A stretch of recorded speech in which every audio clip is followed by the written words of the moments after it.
Once England saw the success of Virginia and New England, it wasn't long before more charters were granted for new colonies in North America. We already know about Virginia, Maryland, Massachusetts, Connecticut, and Rhode Island, so this lecture will talk about the rest of them, beginning with the Carolinas.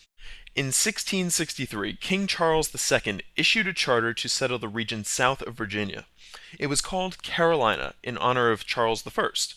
Virginians had already begun to move into present-day North Carolina 10 years prior, but this settlement became part of the new colony. North Carolina produced similar goods as Virginia, like tobacco, whereas in the southern part they grew rice and indigo. Charlestown, now Charleston, was founded in 1670 in the southern part, so in South Carolina. Constant friction between the elected assembly in Carolina and the governors led to disorder. Eventually, the leaders of the colony surrendered their charter to the crown, meaning that Carolina became an official royal colony, much like Virginia. In 1729, North Carolina and South Carolina became separate royal colonies. A bit farther north, New Netherland was still owned by the Dutch. This annoyed the English to no end. The English viewed New Netherland as part of its North American claim, which had been made by Cabot decades earlier. The Dutch colony was also a barrier between the southern British colonies and New England, the northern British colonies, so that was annoying as well. There was no way to get there by land. Furthermore, the Dutch violated English trade laws by trading at all with the colonies. That wasn't allowed. New Amsterdam, as a fourth reason for wanting to take it, was one of the best port cities in the region, and it made British merchants envious. When Charles II, seen here doing his best to imitate both Captain Hook and Cher simultaneously, became King of England, he gave New Netherland to his brother James, the Duke of York. Now, forget for a moment that he had no authority to do that because that land wasn't English, it was Dutch, but regardless, the Duke of York sent an English fleet in 1664 to New Amsterdam to demand surrender. The people living there actually refused to fight the English despite what their leaders wanted, and the Dutch colony became New York. At the time, the region between the Hudson River to the north and the Delaware River to the south had been part of New Netherlands, technically. When the Duke of York took over in 1664, he became king. He gave the area to two of his friends.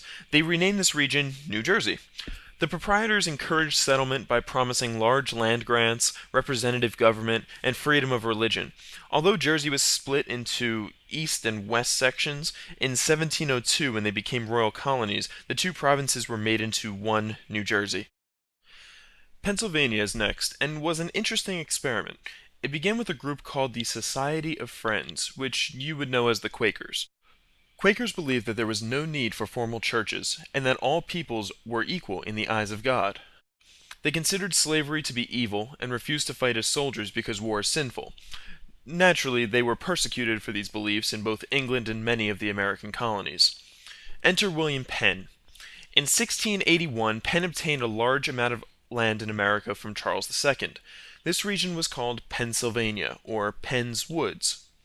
Penn was a Quaker, and decided to establish a colony where all peoples could live together peaceably, where everyone could be equal before the law, and could enjoy freedom of speech and religion. The first settlers arrived in 1682 and founded Philadelphia. Pennsylvania became one of the largest and most successful of the 13 American colonies, and was important for a number of reasons. First, extreme fairness in law and religion attracted settlers from all over Europe and the Americas. Second, Penn drew up a constitution known as the Great Law of Pennsylvania. It provided for the appointment of a governor, an elected legislature, religious freedom, protection from unfair trials, reasonable punishment, and the education of children. These provisions were way ahead of their time, but would be found in some of the founding documents of the United States.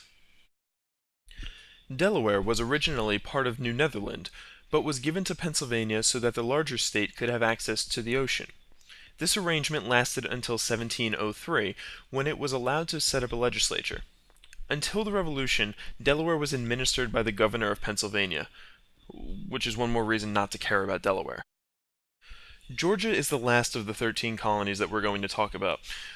James Oglethorpe, sorry, that's a different Oglethorpe, there we go, a member of British Parliament, and somebody with an incredibly amusing name, received a charter from King George II to create a colony between Carolina and Florida. It was titled Georgia after the king. It had two purposes that I'm sure all Georgians are proud of. It was a place for imprisoned debtors who wanted a fresh start, and it was a barrier against Spanish expansion from Florida. In 1752, the leadership of Georgia turned over their charter to the crown, and Georgia became a royal colony. The colony was known for its plantation economy, which obviously included slavery. I just want to briefly mention New Hampshire and Maine, both of which were split off and created in 1622. Uh, Eventually, both of them were re-annexed by Massachusetts, and it stayed that way for a number of years. New Hampshire became its own colony again in 1679. Maine remained part of Massachusetts until 1820. So they're not super significant at this time period. Most of the action is going to be taking place in the other colonies.